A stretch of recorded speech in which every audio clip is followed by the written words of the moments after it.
Hi friends, today we're going to do my less than 10-minute writing exercise that will improve your writing by expanding your vocabulary. I will select 3 words from the dictionary for us to play around with. We will use each word in a sentence so we can better understand them by putting them into context.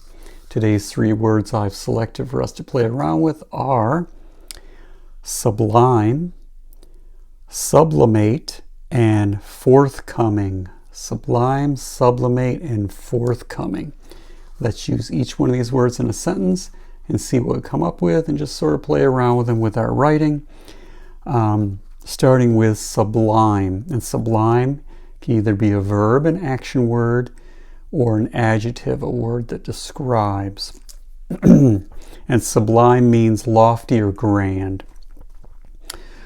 Her masterful violin playing was sublime. So the audience or whoever's listening to this woman play the violin, they're really enjoying it. It's sublime. It's lofty and grand.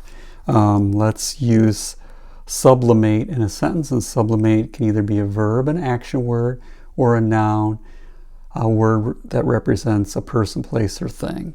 And it means to divert from the unacceptable form to one socially or culturally accepted.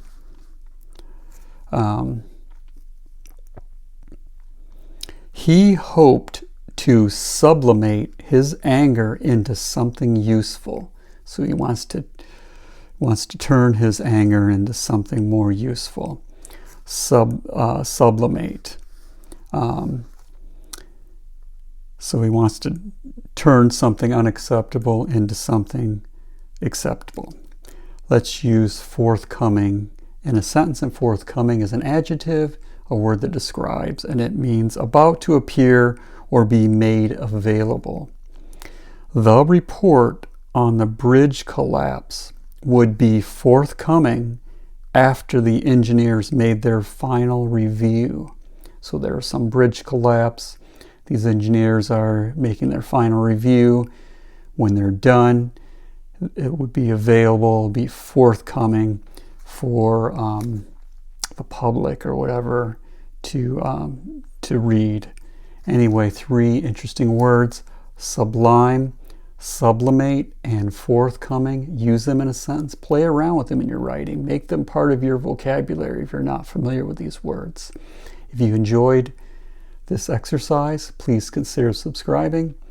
Thank you for watching. I hope you have a wonderful rest of your day. Happy writing, and I'll see you in the next one.